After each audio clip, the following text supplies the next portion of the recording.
जय हिंद दोस्तों। स्वागत है आप सभी का स्टडी एरिया में। तो आज जो है हम बिहार पुलिस सेट प्रैक्टिस के लिए प्रैक्टिस टेस्ट सीरीज 9 का अध्ययन करने वाले हैं। इससे पहले 8 प्रैक्टिस टेस्ट सीरीज चैनल पर अपलोड हो चुके हैं। अगर आपने नहीं देखा है तो तुरंत जाके देख लें। ये सभी प्रश्न परीक्षा की दृष्टि से नए पैटर्न पे काफ़ी महत्वपूर्ण है और आप परीक्षा में अच्छे अंक दिला सकता है। चलिए, और अगर चैनल को सब्सक्राइब नहीं किया है तो सब्सक्राइब कर लें। यहाँ पे आपको डेली वीडियो अपलोड कराया जाएगा। चलिए, पहला प्रश्न है, in the following question out of the 4 alternative choose the one which is substitutes for the given sentence and indicate your answer. Murder of a brother. तो मर्डर ऑफ अ ब्रदर का meaning क्या हो जाएगा? तो ये हो जाएगा फ्रैक्टिसाइड, सी। चलिए, अगला प्रश्न है, सौर सेल परिवर्तित करती है। तो सौर सेल किसको किस में परिवर्तित करती है? तो सभी को पता होगा, सौर ऊर्जा को विद्युत ऊर्जा में, बी। चलिए, अगला प्रश्न है, चुंबकीय क्षेत्र में रखे धारावाही चालक तार पर रखते हुए बल की दिशा मिलती है। तो ये किससे मिलती है? तो ये मिलती है फ्लेमिंग के बाएं हाथ के नियम से। जैसा कि आप सभी को पता होगा, फ्लेमिंग ने 2 नियम दिए थे, बाएं हाथ का नियम और दाएं हाथ का नियम। तो चुंबकीय क्षेत्र में रखे धारावाही चालक तार पर लगते हुए बल की दिशा फ्लेमिंग के किस नियम से मिलती है? तो ये बाएं हाथ के नियम से। चलिए, अगला प्रश्न है, निम्न में से कौन ऑक्साइड उदासीन है? इनमें से कौन सा ऑक्साइड उदासीन है आपको बताना है। तो ये CO। जैसा कि CO2 कार्बन डाइऑक्साइड का होता है, पर यहाँ CO उदासीन है। चलिए, अगला प्रश्न है, निम्नलिखित में से कौन एक खनिज नहीं है? निम्न में से कौन एक खनिज नहीं है, आपको बताना है। तो ये फ्लेट कोई खनिज नहीं है, बल्कि लाइमस्टोन, कैल्साइट, कोल तो कोयला के लिए होता है। ये सभी खनिज है, जबकि स्लेट लिखने वाले को कहते हैं। अगला प्रश्न है, we are looking forward to see you. We are looking forward to see you. तो यहाँ टू सी यू जो बोल्ड में लिखा हुआ है, इसकी जगह पे टू सी की जगह पे टू सींग होगा, सी, टू FEEING, सींग होगा। चलिए, अगला प्रश्न है, डायलिसिस का प्रयोग किया जाता है। तो सभी को पता होगा डायलिसिस का प्रयोग किस लिए किया जाता है। जी हाँ, बिल्कुल, गुर्दे का कार्य करने के लिए। अगला प्रश्न है, बोल्ड में लिखे अक्षरों का सही मीनिंग एक्सप्रेस करना है। चलिए, 1000 put on a daily fight to keep the wolf from the door. To keep the wolf from the door, तो इसका सही मीनिंग हो जाएगा अवॉइड्स स्टार्वेशन। चलिए, अगला प्रश्न है, in the following question choose the word opposite in meaning in the given word in bold. तो इंडिलाइबल का सही अपोजिट मीनिंग क्या होगा? तो ये होगा टेम्परेरी। इंडिलाइबल मतलब परमानेंटली, और टेम्परेरी में थोड़े समय के लिए। चलिए, अगला प्रश्न है, जो बोल्ड में लिखे हुए हैं उनका सही मीनिंग एक्सप्रेस करना है। इनकॉशियस, तो 10वीं का क्या हो जाएगा? ये बी, हार्मलेस। चलिए, अगला प्रश्न, ये सभी प्रश्न आप नोट कर सकते हैं अपनी कॉपी में, सभी इंपॉर्टेंट हैं। चलिए, अगला प्रश्न है, यहाँ आपको 100 प्रश्न बताए जाएंगे टोटल, मैथ को छोड़ के बाकी सभी सब्जेक्ट के क्वेश्चन मिले जुले हैं। चलिए, अगला प्रश्न है, निम्न में से कौन सा रोग विषाणु के कारण होता है? तो कौन सा रोग विषाणु के कारण होता है? तो ये होता है चेचक, ए। चलिए, अगला प्रश्न है, किस स्तनधारी के पास उड़ने के लिए पंख होता है?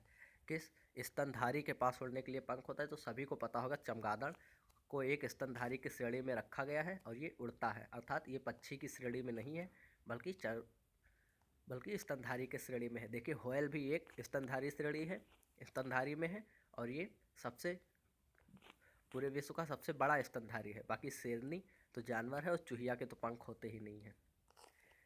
चलिए, अगला प्रश्न है, we are highly disappointed dash the exam result. Dash the exam result, तो यहाँ पे क्या भरा होगा? With. We are highly disappointed with the exam result. चलिए, अगला प्रश्न है, लौह आवश्यक है। तो लौह तत्व किस लिए आवश्यक है? तो ये आवश्यक है हीमोग्लोबिन व RBC के निर्माण के लिए। चलिए, अगला प्रश्न है, spot the miss split word. मतलब इसमें से जेंटल का सबसे गलत मीनिंग कौन सा लिखा हुआ है? मतलब इसमें ये बताना है कि कौन सा मीनिंग गलत है और कौन सा सही है। तो ये जेन्यून, केवल यही सही है, जेन्यून, बाकी ये सारे जेंटल गलत लिखे हुए हैं। चलिए, अगले प्रश्न की ओर चलते हैं। अगला प्रश्न, उस शब्द का चुनाव करें जो आदित्य का समानार्थी नहीं है। ध्यान दीजिएगा, जो नहीं है तो वो दीपक नहीं है, बाकी दिनकर, दिवाकर, भास्कर ये सभी सूर्य हैं, सूर्य के पर्यायवाची हैं, और आदित्य भी सूर्य का पर्यायवाची है, ध्यान रखिएगा। अगला प्रश्न है, निम्न में से अशुद्ध वर्तनी वाले शब्दों का चयन करें। तो जिनका वर्तनी अशुद्ध है, तो किसका? अनुग्रहिक का वर्तनी अशुद्ध है। चलिए, अगला प्रश्न, अग्रज का सही विलोमार्थक शब्द। मतलब कि अग्रज का विलोम क्या हो जाएगा? तो अग्रज मतलब बड़ा और अनुज मतलब सबसे छोटा। देखिए यहाँ पे मझला होगा नहीं, अग्रज का बड़ा ये पर्यायवाची है, विग्रज होगा नहीं। चलिए अगला प्रश्न है, किम धन चित के लिए उपयुक्त संधि का प्रयोग करें। तो ये सभी को पता होगा, देख के आंसर दे रहे होंगे जी, बिल्कुल डी किंचित। अगला प्रश्न है, संगम काल में रोमन व्यापार का केंद्र बताइए। संगम काल में रोमन व्यापार का केंद्र कौन सा था। तो ये था मुसीरी। अगला प्रश्न है, फूल का कुप्पा होना मुहावरा का सही अर्थ बताएं। फूल का कुप्पा होना का मुहावरा का सही अर्थ होगा बहुत खुश होना या बहुत नाराज हो जाना। ये दोनों ही होगा, बहुत खुश हो जाना या बहुत नाराज हो जाना। अगला प्रश्न, वस्तुओं के नाम बताने वाले शब्दों को क्या कहा जाता है। वस्तुओं के नाम बताने वाले शब्दों को जी हाँ संज्ञा कहते हैं। अगला प्रश्न, संज्ञा के जिस रूप से पुरुषत्व या स्त्रीत्व का बोध होता है उसे क्या कहते हैं। सभी को पता होगा, पुरुषत्व या स्त्रीत्व का बोध लिंग से होता है। चलिए अगला प्रश्न, शिशुनाग ने अपनी राजधानी कहाँ बनाई थी। शिशुनाग ने अपनी राजधानी कहाँ बनाई थी। तो ये वैशाली में बनाई थी। चलिए अगला प्रश्न है, निम्न में से कौन भारत नहीं आया था। निम्न में से कौन, कोलंबस कभी भारत नहीं आया था, वो अमेरिका की खोज किया था। बाकी वास्को डी गामा भारत आया था। फाहियान और मेगस्थनीज की पुस्तक है इंडिका, ये तीनों भारत आए थे, जबकि कोलंबस अमेरिका पहुंच गया था। चलिए अगला प्रश्न है, चांद बीबी जिसने बरार अकबर को सौंपा कहाँ की शासक थी। चांद बीबी जिसने बरार एक हैदराबाद की तरफ का क्षेत्र था, बरार एवं बीदर। चलिए ये प्रश्न, तो ये चांद बीबी कहाँ की शासक थी।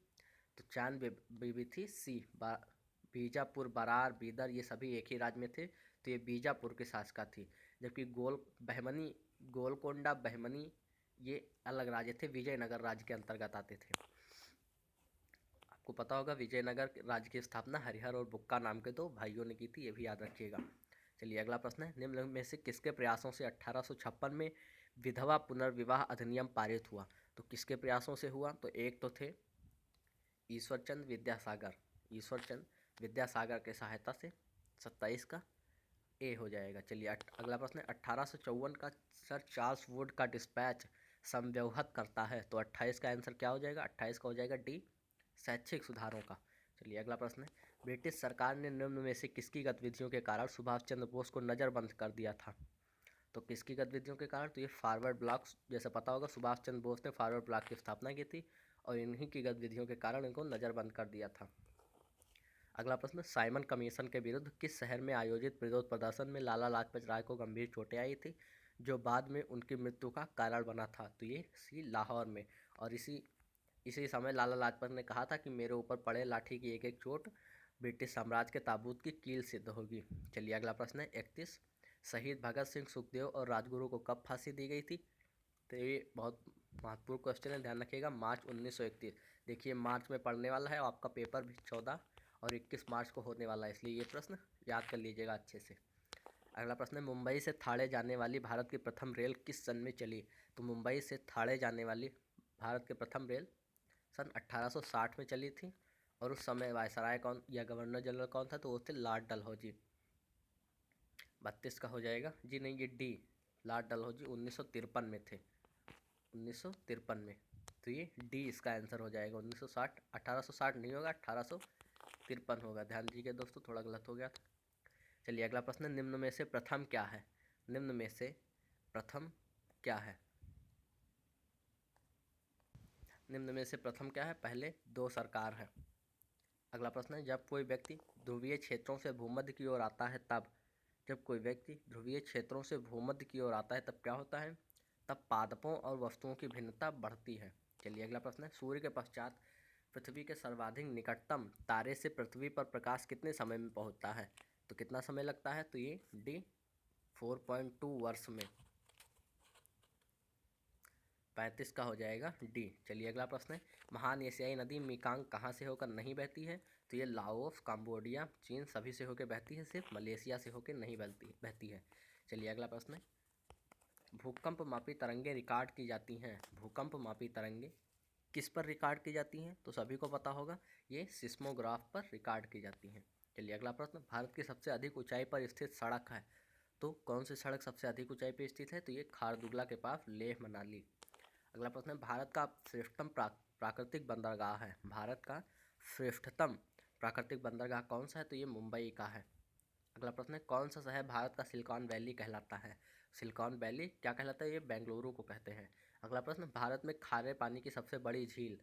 तो भारत में खारे पानी की सबसे बड़ी झील चिल्का झील है और मीठे पानी की सबसे बड़ी झील वुलर झील है। चलिए अगला प्रश्न है, तमिलनाडु में होजरी उद्योग के लिए प्रसिद्ध स्थल है। तो ये प्रसिद्ध स्थल क्या है? कोयम्बटूर। चलिए अगला प्रश्न है, शिमला से जुड़ा राष्ट्रीय राजमार्ग जो भारत को तिब्बत से जोड़ता है, ये क्या हो जाएगा? ये NH-22, नेशनल हाईवे 22। अगला प्रश्न है, संघ राज्य क्षेत्र पुडुचेरी की किसके साथ साझी सीमा नहीं है? तो किसके साथ नहीं है? तो यह है सी, कर्नाटक के साथ में। अगला प्रश्न है, संसदीय प्रकार के सरकार में वह बराबर वालों में पहला होता है, वह कौन है? वह बराबर वालों में पहला होता है, वह कौन है? तो ये प्रधानमंत्री हैं। प्रधानमंत्री भी मंत्री होते हैं, लेकिन सभी मंत्रियों के प्रधान होते हैं। अगला प्रश्न है, भारत में प्रधानमंत्री तब तक अपने पद पर रहता है जब तक उसे प्राप्त है। तो उसे क्या प्राप्त होगा? तो उसे लोकसभा का विश्वास प्राप्त है। जब तक लोकसभा में सबसे ज़्यादा सीटें प्राप्त हैं तब तक वो समर्थक रह सकता है, प्रधानमंत्री रह सकता है। अगला प्रश्न है, भारत में अवशिष्ट शक्तियाँ निहित हैं। तो भारत में अवशिष्ट शक्तियाँ किसमें निहित है? तो ये केंद्रीय सरकार में निहित है। अगला प्रश्न, भारत में किसकी स्वीकृति के बिना कोई भी सरकारी खर्चा नहीं किया जा सकता? भारत में किसकी स्वीकृति के बिना कोई भी सरकारी खर्चा नहीं किया जा सकता? 48 का क्या हो की स्वीकृति के बिना। चलिए अगला प्रश्न है, जन्म एवं मृत्यु की ऊंची दर किसके लक्षण है? जन्म एवं मृत्यु के ऊंची दर किसके लक्षण है? तो ये अल्पविकसित अर्थव्यवस्था के लक्षण है। अगला प्रश्न, श्रम कानूनों में सुधार एवं श्रम प्रक्रिया के बेहतर बनाने के उद्देश्य से कौन सी योजना चलाई गई थी? तो ये चलाई गई थी दीनदयाल उपाध्याय श्रमयो जयते योजना। अगला प्रश्न, कौन राष्ट्रीय आय का भाग नहीं है? तो सी, राष्ट्रीय ऋण पर ब्याज राष्ट्रीय आय का भाग नहीं है। अगला प्रश्न है, भारत में करेंसी नोटों का मुद्रण एवं आपूर्ति की जाती है। तो ये सिक्योरिटी प्रेस नासिक के द्वारा। अगला प्रश्न है, खनिजों को कितने वर्गों में बांटा गया है? तो खनिजों को कुल 3 वर्गों में बांटा गया है। अगला प्रश्न है, ब्लू पैसिफिक क्या है? ब्लू पैसिफिक क्या है? तो ध्यान रखिएगा दोस्तों, ये एक कंप्यूटर है। ब्लू पैसिफिक क्या है? एक कंप्यूटर है। अगला प्रश्न, श्वेत पत्र व्हाइट पेपर क्या है? श्वेत पत्र या जिसे व्हाइट पेपर भी बोलते हैं, क्या है? यह है सरकार द्वारा जारी दस्तावेज जिसमें महत्वपूर्ण मुद्दों का विस्तृत विवरण हो। अगला प्रश्न है, भारत के किस राज्य में निरक्षरों की संख्या सबसे ज़्यादा है? तो ये उत्तर प्रदेश में सबसे ज़्यादा है। अगला प्रश्न, पर्यटन दिवस मनाया जाता है। तो पर्यटन दिवस कब मनाया जाता है? तो ये 27 सितंबर को मनाया जाता है। पर्यटन दिवस 57 का बी। अगला प्रश्न, किस देश का पुराना नाम फार्मोसा था? तो ये ताइवान का पुराना नाम फार्मोसा था, जो इस वक्त चीन के अधिग्रहण में है।